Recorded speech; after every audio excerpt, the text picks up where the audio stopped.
You see, yau idan ka tashi za ka yi sallar dare, ka yi wanka, ka yi arwalla, ka sa kaya masu kyau, ka sa turare, ka shimfiɗa daddumarka, ka samu raka'a 2 ko 4, ƙarshe ka yi wuturi raka'a 1 ta zama ita ce ta ƙarshe. Ka zauna ka yi istighfari ko ƙwara 100 ne, sannan kuma ka yi salatin annabi ko da ƙwara 100. Ko da Allahumma salli wa sallim ala sayyidina Muhammad ƙwara 100, kana iya maybe ka cike da na salatul Ibrahimiyya a ƙarshe. You know, bayan ka yi haka sai ka ɗaga hannunka sama, ka yi ma Allah kirari, ka kira shi da sunayen shi kyawawa, ko nawa za ka iya kira. Ka ambaci ayan nan ta amman yujibul mudarra idza da'a wa yakshifu su'a wa yaj'alukum khulafa al-ard ilahum ma Allah qalilan ma tadhakkarun. Da ya rabbi ya rabbi ya rabbi ya mujibal mudarra idza da'a inni mudarrun wa qad da'awtuka fa'ajibni. So Allahu akbar kabira walhamdulillahi kathira wa subhanallahi bukratan wa asila. اللهم إني أتبرأ إليك من حولي وقوتي وألتجئ إلى حولك وقوتك. اللهم إني ولا تئن علي وانصرني ولا تنصر علي واهدني ويسر الهدى لي. اللهم إني أسألك بأني أشهد أنك أنت الله لا إله إلا أنت أحد الصمد الذي لم يلد ولم يولد ولم يكن له كفوا أحد.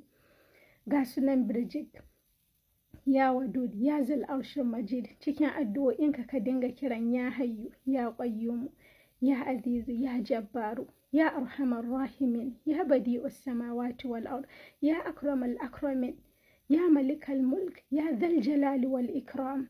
Ka dinga yi ma Allah kirari, ka yi ma Allah magiya, ka yi ma Allah kuka, ka roƙi Allah tsari da wutar jahannama, ka roƙe shi ya azurta ka da samun shiga da aljanna, ya maka tsari da fitinar dajjal, sannan kuma ya maka tsari da azabar kabari da kuncin kabari. Ka yi ma 'ya'yanka addu'a, ka yi ma matarka addu'a, ka ɗaga hannu ka roƙi duniya, ka roƙi lafiya, ka roƙi gamawa lafiya, tsari daga bandit ɗin nan, tsari daga masu satan mutane da sharrin mutum da na aljan. Ka roƙi Allah sosai, ka fashe ma Allah da kuka, ka ƙasƙantar da kanka, ka roƙi Allah sosai. Idan ka gama, ka rufe da subhanaka rabbil izzati amma yasifun wa salamun alal mursalin walhamdulillahi rabbil alamin. Ya man hada inhu bainal kahfi wan nun idha arada shay'an an yaqula lahu kun fayakun, fa subhanalladhi bi yadihi malakutu kulli shay'in wa ilayhi turja'un. Sannan ka rufe da salatin annabi. Lokacin raka'atan alfajr yayi, irin ka tashi karfe 4 haka, lokacin raka'atan alfajr kai raka'atan alfajr raka'a 2, ka zauna ka dinga maimaita subhanallahi wa bihamdihi subhanallahi alazim astaghfirullah. Sai lokacin asuba yayi, ka tashi kai asuba, kana gama asuba ka yi askar ɗin da za ka yi na safiya, kafin dai ma ka lankwashe ƙafarka, ka yi la ilaha illallah wahdahu la sharika la lahul mulku wa lahul hamdu yuhyi wa yumiitu wa huwa ala kulli shay'in qadir so 10. Yana da falala sosai, annabi ya ce mu dinga yi. Ka yi astaghfirullah astaghfirullah astaghfirullah Allahumma anta salam wa minka salam tabarakta ya zal jalali wal ikram. Allahumma la mani'a lima a'tayta wa la mu'ti lima mana'ta wa la yanfa'u zal jaddi minkal jaddi. Kana gama wannan kai ayatul kursi, ka san idan mutum yayi bayan sallar farilla mutuwa ɗaya ka hana shi shiga aljanna. Sannan kai kingin askar ɗinka, sai ka kwanta kai bacci. Idan ka tashi kai wannan karatun Qur'anin ka, kai sallar duha, ka je zuwa bida, wallahi Allah zai shiga lamarinka, wallahi zaka ji daɗin rayuwarka.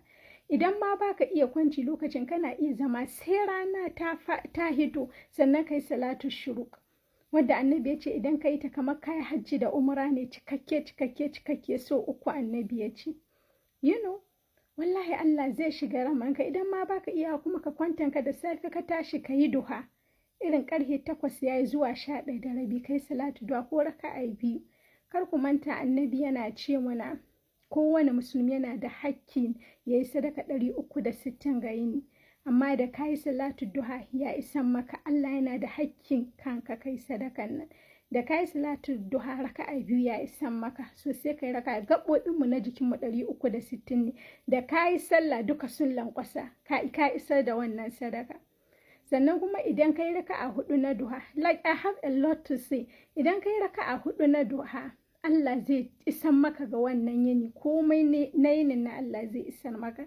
Sai ka ci gaba da abubuwanka na rayuwa, wallahi Allah zai shiga lamarinka, ko baka samu duka abin da kake so ba, za ka samu natsuwa da kwanciyar hankali da jin daɗi.